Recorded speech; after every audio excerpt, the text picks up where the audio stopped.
Laura, I was very excited to have our guest, Mr. Victor Menasce, on with us, because I was actually on his podcast not too long ago. For everybody who's watching or listening, make sure to check out the description for Victor's podcast. It's the Real Estate Espresso. It really is for me. It felt like that because we only went. You talking about that one? You said you really enjoyed it. You thought the name was so clever. The name was it's one of the coolest names for our podcast. I thought actually our podcast name was cool, which is Jazz Takhar Podcast, because it's my name. But that I really enjoyed because it was like a quick little shot of real estate. It was packed with tips and strategies. And Victor's a very savvy investor, been doing this for a long time. I know you were taking some time earlier today and late last night to just kind of go over all the things that Victor has done, and maybe couldn't have come at a better time. I was going to say today it's very timely that we have you on our podcast today, Victor. I'm not sure if you've heard what's been going on with Rogers today. I'm very glad to be here for one. So thanks for having me. And yes, it's we live in interesting times. We do. Rogers is down for all those who are listening after the fact. It's been a couple hours at least, and everyone's losing their minds trying to get on phone calls and texting people. And we actually have Victor here who used to work for Nortel, if I'm not mistaken, correct? And Correct. And you were designing chips for them. So at one point I would have blamed you for this madness, but I guess you're not in the business anymore, so I can't place the blame. Well, Rogers actually never used Nortel equipment. They used equipment mostly from Ericsson. Oh, interesting. So, Victor, when did that switch happen for you into real estate? Was real estate kind of always in your blood? Was it taught to you by family? Let's take our listeners and viewers back to how it all started. Why real estate for Victor? It's interesting because when I was a teenager, if you had asked me what I want to be when I grow up, I would have said an electrical engineer. In truth, I didn't know what that meant. So, but I knew that's what I wanted to be. We don't know what that means. Yeah. And I got out of university, got my degree in electrical engineering, and immediately started designing microprocessors. And frankly, that was some of the most fun I've had in my life. Working with crazy smart people all over the world, designing very complex systems, very creative. When you're working in such minute detail, it's just fascinating what you can do when you're designing chips. And, fast forward a number of years in my career, rose through the ranks into senior management, both in public and private companies, did a number of startups, acquired IBM's embedded microprocessor division, ran that business for a number of years. And then towards the end of my career in the tech industry, was working on a cellular network in Japan for one of the carriers there. We were building a next generation of wireless technology, traveling back and forth to Tokyo a couple of times a month. And that 13-hour flight to Narita Airport, it's not just the length of the flight, it's the time zone change, and spending a couple of weeks a month in Japan was just turning my life upside down, and decided it was time to do something different. And I had been exposed to real estate all my life in one form or another. My mother was actually the second woman in history to graduate in architecture from Cornell University, and she did some landmark buildings in Manhattan. So, whenever we go back to the city, you get to see all these buildings that my mom worked on. So it's kind of in my blood. And if I hadn't chosen electrical engineering, probably something to do with construction and architecture would have been a close second. So that's how I got here. Take me back to the time when you made this massive change, because at this point in your career, you've kind of made it probably in that industry. Was it a hard decision? Did it come quickly to you? Was it just you woke up and said, I can't live like this? Because we're always talking to people who are saying, I want to make changes, but I'm scared and I don't know if I should. Did you just follow your gut, or how did that go down? It was a couple of things. I was looking at other opportunities in the tech industry as well. And at that point in time, the industry was going through a lot of transition, especially in the world of hardware design. Because if I came to you as an investor and I said, I need $50 million to design a new chip, and maybe by year 4, we'll break even, maybe by year 5, we'll make a profit. Are you lining up for that investment? No. Not many people would. No. But that is the reality of the industry. So unless you have the depth of pockets of a Samsung or an Intel or someone like that, it's very tough to make a go of it in that business. I'll give you a very simple example. It was an Israeli company called Surf that was the first company to master the single chip GPS solution. So the global positioning. So do that as a single chip. Up until then, it had been a 5-chip set with Rockwell and then a 3-chip set, but they mastered getting it on one chip. And then they owned the market. They went public on the NASDAQ. They literally swung for the fences and they hit it out of the park. And all it took was an announcement from Intel that they were going to integrate that function into the notebook chipset, and that killed the company overnight. When they finally got taken private, they had an enterprise value of $180 million and $224 million cash in the bank. So their value of the company was negative, less than their cash position when they got taken private. So that said to me, man, if you're in this industry, you can swing for the fences, you can hit it out of the park, you can go public on the NASDAQ, and you still can't survive 3 generations. It's just too hard. So where else could I go? What else could I do where you don't have this kind of consolidation, where people, where the fundamentals of investing make sense, where you can build some wealth, you can do something of significance. And, we're not down to 3 dominant players in real estate. We just aren't. But if you look at so many other industries, we're down to a duopoly, a monopoly, 2 or 3 dominant players. And real estate's not like that. Now, just so our listeners and viewers kind of get the scope of how long you've been doing this for and where all the data is going to be coming from, because we're going to dive into that knowledge that is in your brain, because you've been doing this and successfully for a very long time. Victor, when did you make that switch from working with Nortel and saying, okay, I'm gonna start looking into real estate as my vehicle? So I made the transition out of the tech industry in around the 2009-2010 timeframe. And that time frame is significant because that's right in the wake of the meltdown that was happening in the United States. I literally saw the opportunity of a lifetime. Now, I had been dabbling in it, and I had bought a bunch of condo apartments and put them in the short-term rental market long before Airbnb existed, and had done a bunch of rent-to-own projects and various things like that, but it was still relatively small scale. And I really saw the opportunity, especially south of the border, as the opportunity of a lifetime, which it was. Now, why talk to our viewers and listeners? Why did you see that as an opportunity of a lifetime? Because what was happening in terms of values on the state side? What made you jump to go there? Anytime you can buy properties for a third of construction cost, when fundamentally the demand hasn't evaporated. What changed, this was not a real estate cycle. It was a debt bubble. And so what happened was you took a bunch of debt out of the system, and that's what created the crisis. It was a financial crisis, not a real estate crisis. It precipitated into the real estate markets, but that was temporary.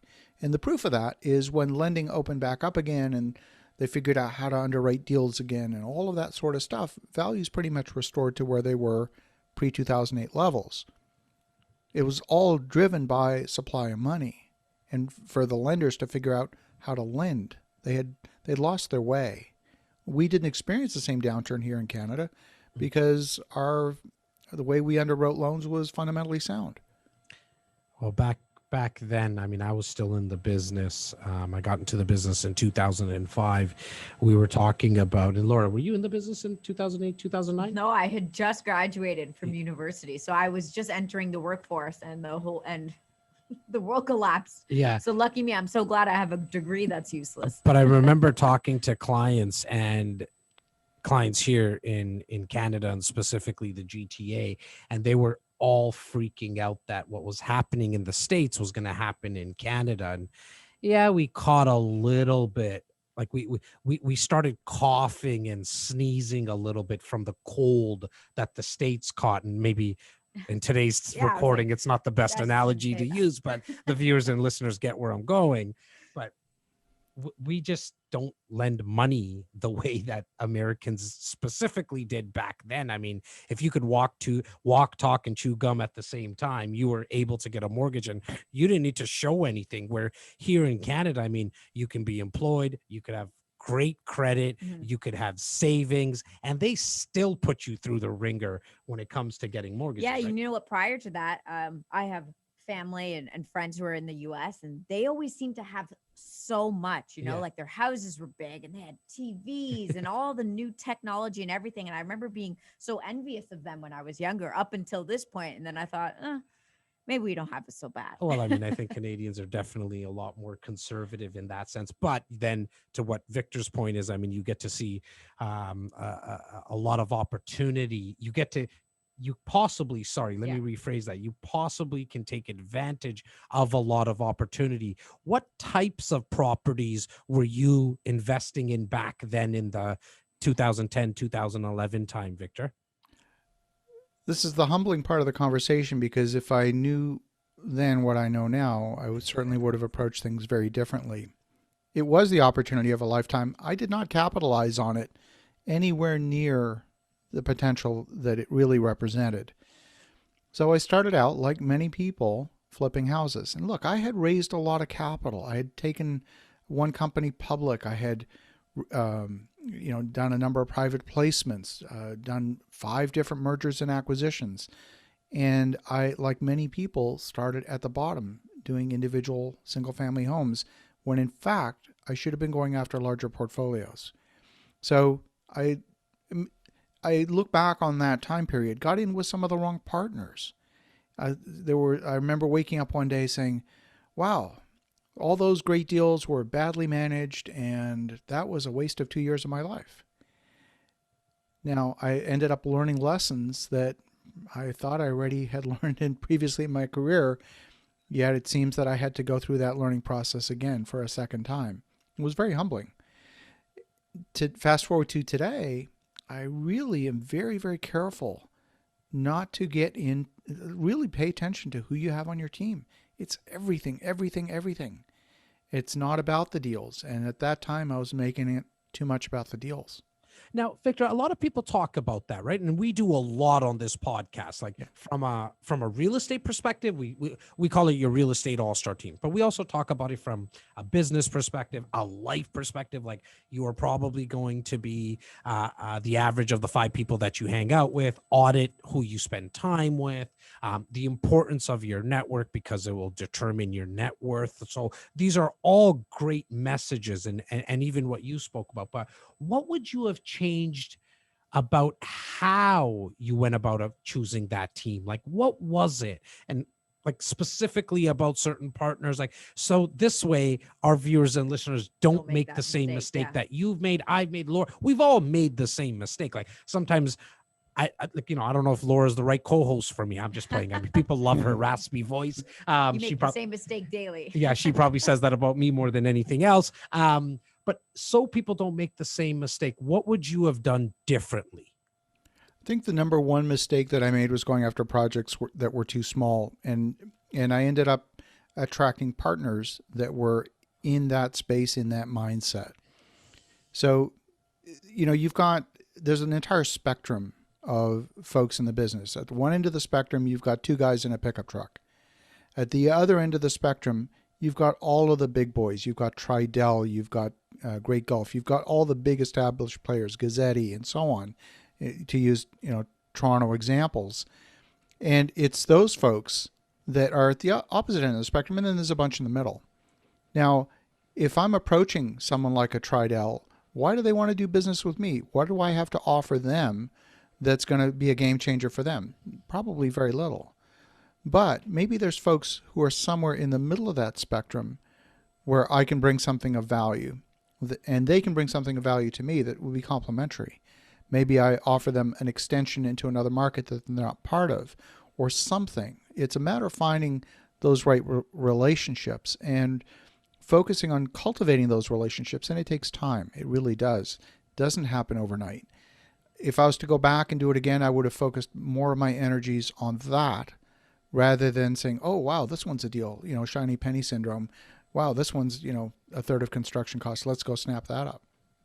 So how do you analyze a deal now? Because I'm sure, like, as you mentioned, you've learned some lessons along the way. So when a deal does come by your desk, what is the criteria that you use to determine whether you go forward with it or not? Well, first and foremost, is there a stream of investment in that particular location? So look, whenever you perform due diligence on anything, this is for all of your listeners, you got to look at three things. You got to look at the specific submarket, really understand the dynamics of that submarket. Number two, the team that you've got in place. And number three, the specifics of the deal. So you got to look at all three of those independently. So if the fundamentals of that submarket make sense, great. Have you got a team, boots on the ground, that can execute? If not, how do you form that team? You're not going to put that team in place just for one deal. It makes no sense. So you've got to see a stream of investment. And then finally, you look at the specifics of the deal. So if you're going to be in any geographic area, look at it from the perspective of sustainability. So pick a market, any market. You might say, I want to be in Cambridge, Ontario. Okay, here we go, Cambridge. Is there a stream of investment here? Do we have the right team? And then you can start finally to look at the specifics of the deal. Right now, we're very active in Boise, Idaho, third fastest growing city in the country. We see a lot of opportunity. They're out of development land in the core of the city. We're buying up and entitling residential subdivisions towards the periphery, doing very well at it. But it started with the right team. Now, when you speak about submarkets and what the investment, like when you say look for what investments are going in there, are you talking about like what are commercial developers doing and like where the big money is moving? I want you to elaborate a little bit more on that, Victor. What are you looking for? Sure. Using Boise, Idaho as an example, as a case study? It comes down to a few things. We're looking at jobs. So the number one determinant of housing demand historically has always been jobs. If you look at net migration, what has driven migration over the years? It's been jobs. It's been climate. So, for example, the southern states, do you know what the technology was that enabled the U.S. to grow in the southern states? Can you guess what it is? Air conditioners. Yes, exactly. Exactly. 1902, the Carrier Corporation invented the air conditioner. That's what. If you go back to the early 1900s, you know what the population of Miami was? Like 4,000. Wow. Entire Miami-Dade County. If it weren't for the air conditioner, Miami would not be a city of 2 million people. Wow. So that was a technology that enabled migration. So then the next question is, are there other technologies that we're experiencing right now that are enabling migration? Arguably, I would say what we're recording on right now with Zoom is one of those disruptors that I think is going to enable migration. Maybe not on a huge scale yet, because a lot of people are still anchored to their place of employment. But we're starting to see that separation where people can say, you know what, my boss can be in Manhattan and I can live on that acreage with a view of the mountains. That wasn't possible before. It is today. Let's go into that a little bit more, because I kind of have my opinions on it as well. I definitely want to hear yours, and please also feel free to pipe in here as well. In terms of what we're experiencing right now, where yes, the boss can be in Manhattan and you can be in Florida, you can be in Miami. Do you what's your thoughts on office space now? Like, do you feel that people are going to go back into the offices? Do you feel like, well, you know what, I can move, like I did work in Manhattan and now I would rather be in Miami, but I still want to have my job that's based out of New York?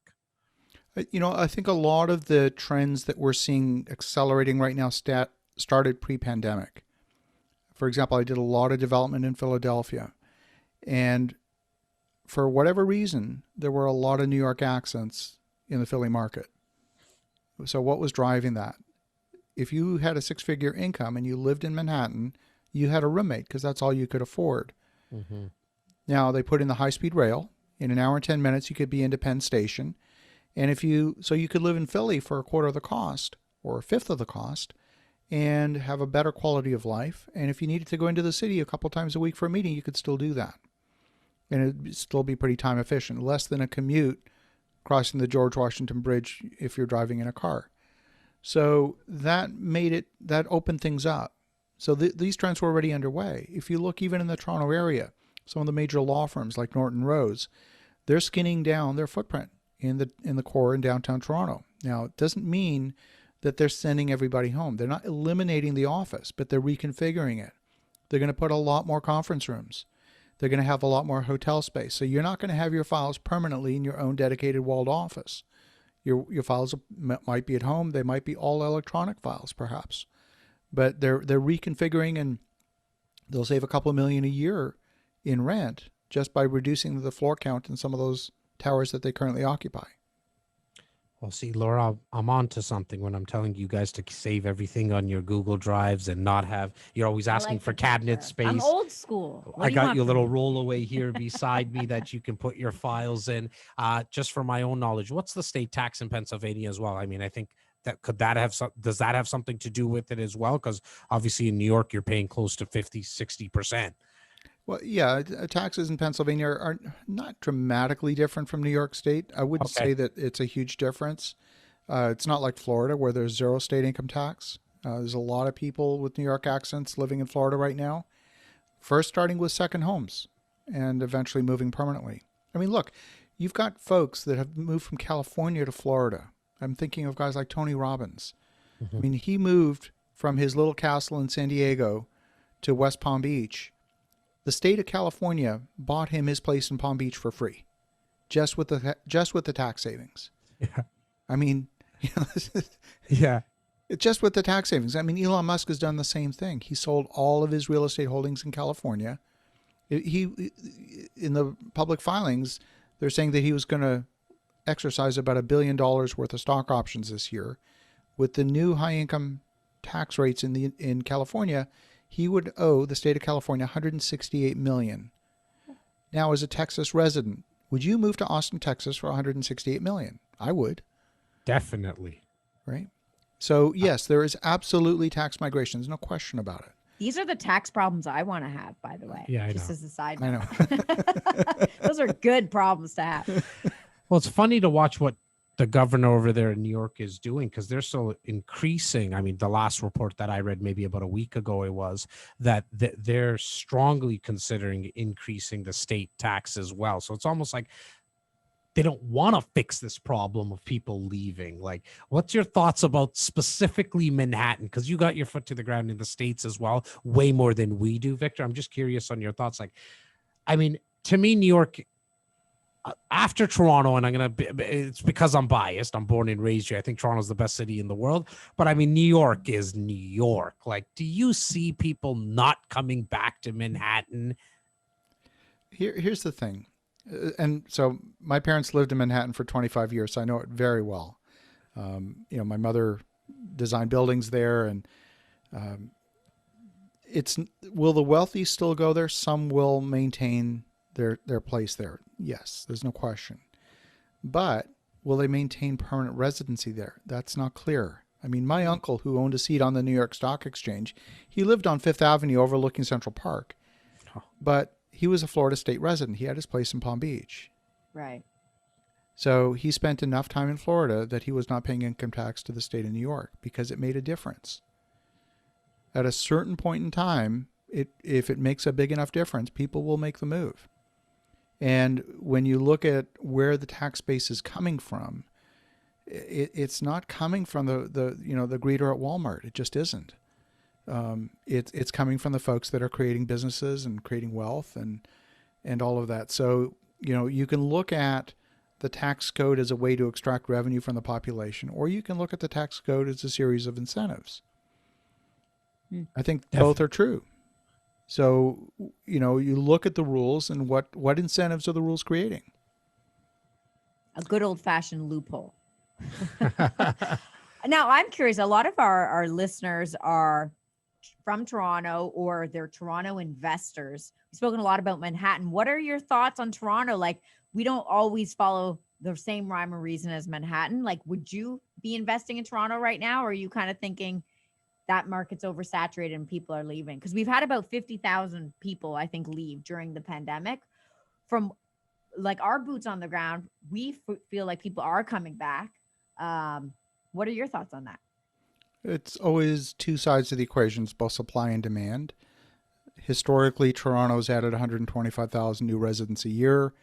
New supply has been in that 35 to 50,000 new units per year. So that's what's created the perennial upward pressure on prices, is because demand has exceeded supply, which is why eventually, the city of Toronto will run out of land when it hits Georgian Bay. And so that's the driver. Now, we've gone through a year with next to no immigration, largely driven by the pandemic.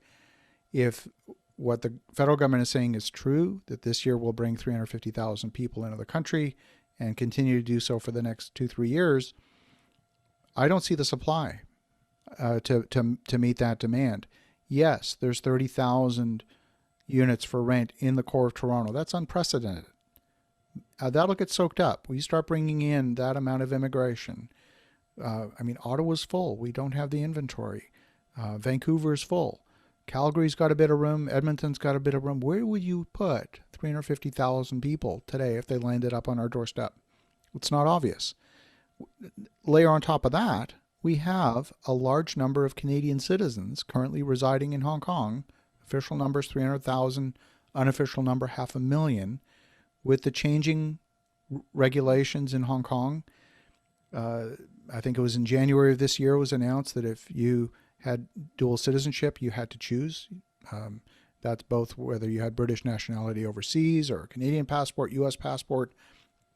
85,000 American citizens in Hong Kong, 5.7 million with BNO status, British nationality overseas status in Hong Kong. If we had 300,000 Canadian citizens, this is not immigration, arrive on our doorstep tomorrow because they decided Hong Kong wasn't the place to be anymore, where would they go? It's not obvious. So I think there's going to continue to be a supply-demand imbalance in Toronto where there's more demand than supply. I think what we've experienced this past year is a temporary blip, and it's an opportunity to acquire, or if you want to get a decent apartment for rent within a couple of blocks of the CN Tower for $1,600 a month, jump on it now because it's not coming back next year or the year after. Those are my thoughts. Now, are you surprised? I kind of know your answer. I guess the real question is why do you think this is happening? But end of 2020, we saw a little over 13%, 13.1% year over year increase in average pricing. Q1 of 2021, we saw a little over 21%. What's your thoughts? I mean, with immigration, only 15% of what we're used to seeing in 2020 actually came here. So we were down by 85%. I mean, even me as a broker, I was just at the start of this lockdown. So what was that, mid-March of 2020? I was just like, I hope the values just stay, like they just stay neutral. And then the first month, I think I saw like 3.1% increase. I was like, okay, this is good. Like, I can't see it going up by that much more when we don't have the people coming in. Like, that's what Toronto hangs our hat on. Yeah. That's what we do here. But to end up at 13.1%, I mean, I couldn't even explain it. Thoughts, feedback. What do you put that on, Victor? Number one, I think people are not moving. Unless they really have to or really want to. So the fact that there's so little supply coming on the market, it for whatever reason, people in the pandemic environment feel safer moving into a place than allowing people to come in and do showings in their own place. So at some point, you see, I mean, we're all playing amateur economist here, right? And looking at what are some of the headwinds and tailwinds that are facing us. You've got one of the headwinds, clearly the pandemic. You've got people that are not moving. You've got immigration. You've got demographics, people aging out of the current neighborhood that they live in. Now, there's so many people that say, well, I could sell my place. I could make $1 gazillion if I sell, but I don't want to leave the neighborhood that I've lived in for the last 30 years. So if I sell, where do I go? How do I buy back in? Can I afford to buy back in? They say, well, I can't afford to buy back in, so I'll stay put. I'm not selling. And we see that all over. At a certain point, it'll reach a tipping point. They'll age out of their current home. They want something that's lock and leave, that's lower maintenance. They don't have to cut the grass, shovel the snow. And at a certain point that'll happen. It'll happen quickly. We'll see a tipping point. We talk about the number of baby boomers in the United States. They say, baby boomers are retiring at 10,000 a day. What happens when we reach that point, maybe a decade from now, when we have that many people entering assisted living, which means they're exiting home ownership? So now you've got a lot of supply coming into the market in a very short time period. Is the household formation of people in their 30s going to absorb that supply? And is that supply going to end up in the places where it actually matches the demand? We don't know. We're all playing amateur economist here, trying to make sense out of all these different countervailing forces. I hate being an amateur economist. Well, and you left your crystal ball at home, obviously. Right. I mean, look, when population starts to decline out of natural demographics, like we saw in Japan, population peaked much earlier than it did here. Today in Japan, there's 11 million vacant homes.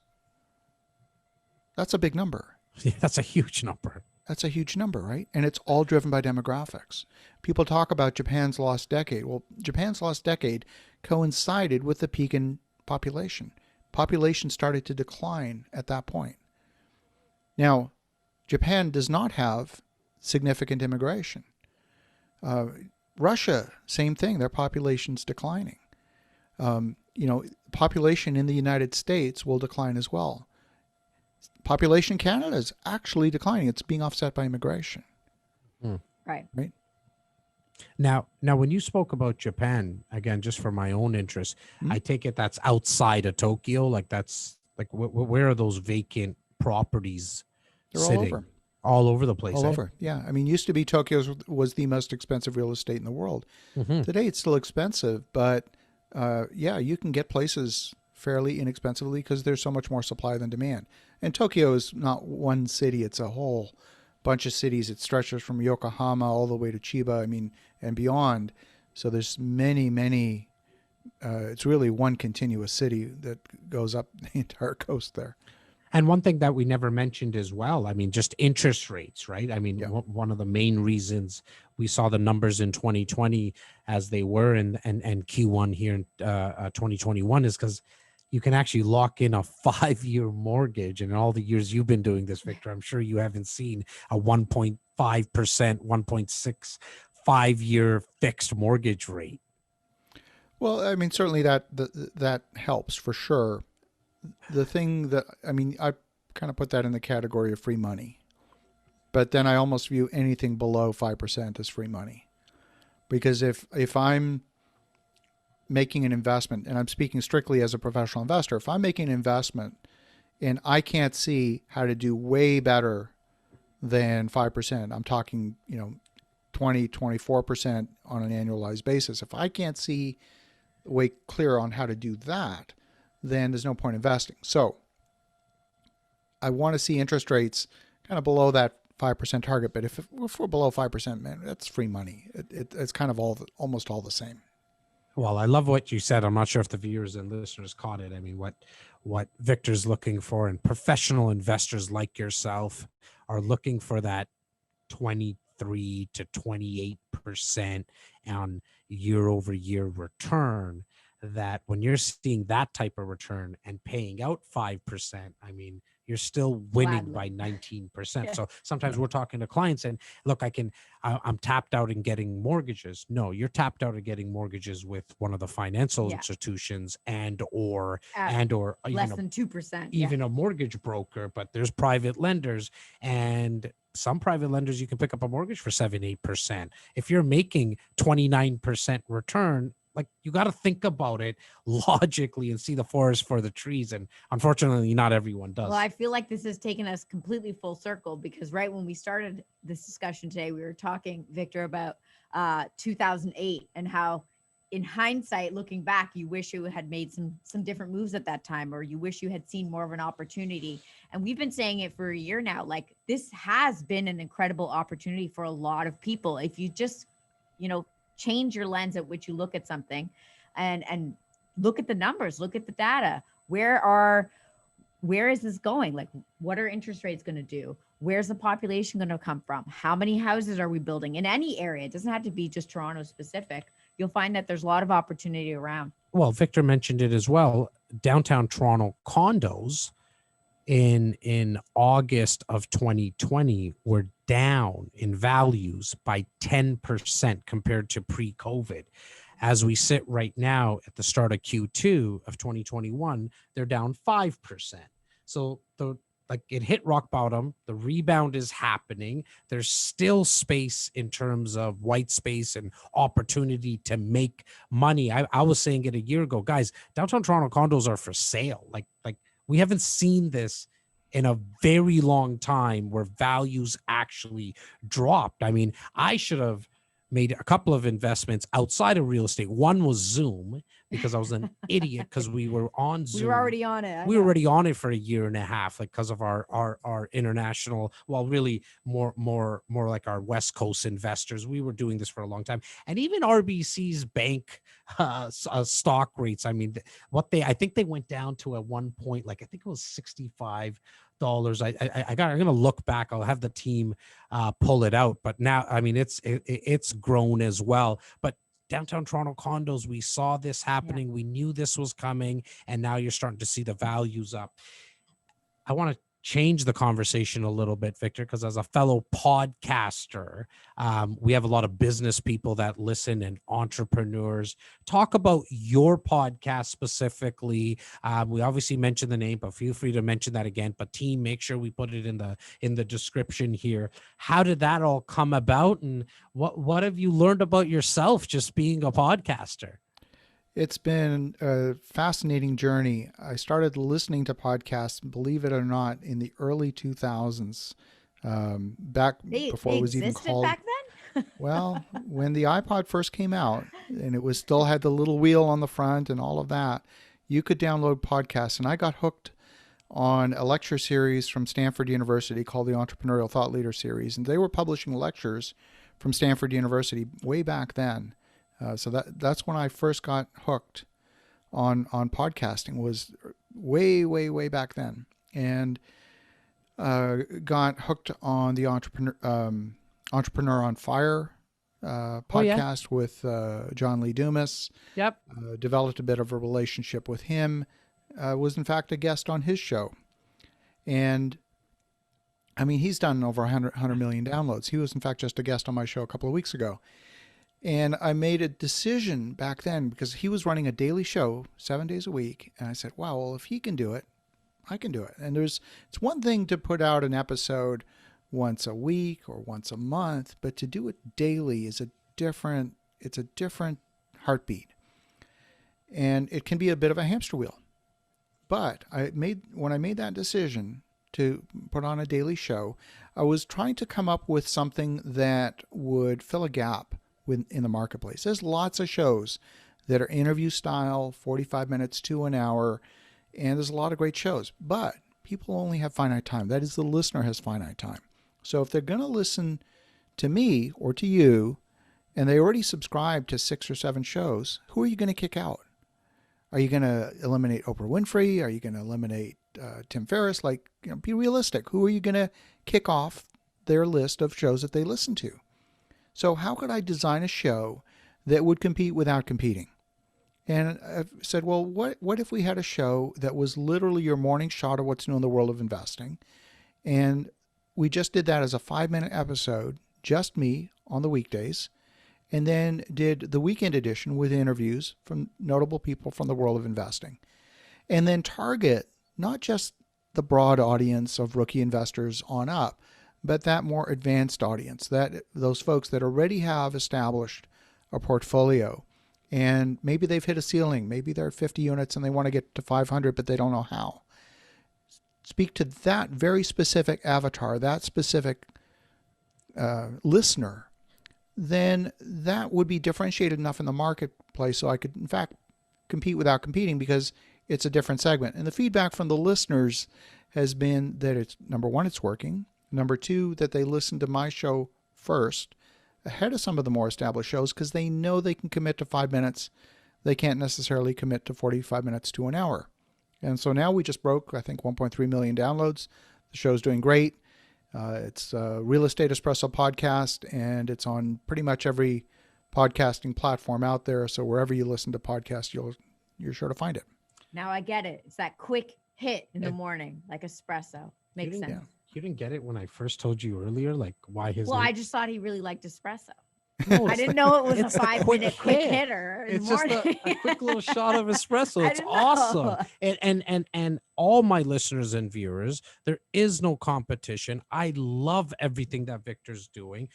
Obviously, Victor, you can find it on any podcast platform, right? Yes. Okay, so just go search it. It's in the link. It's in the description.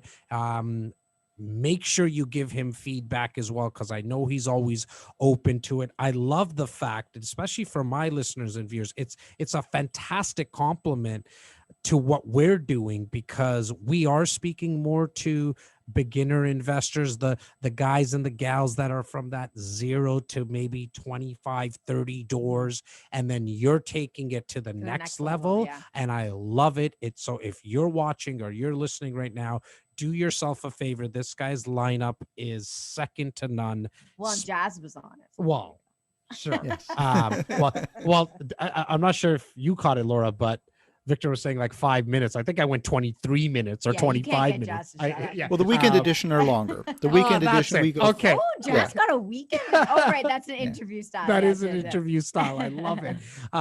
Victor, thank you so much for your time today. Really appreciate this.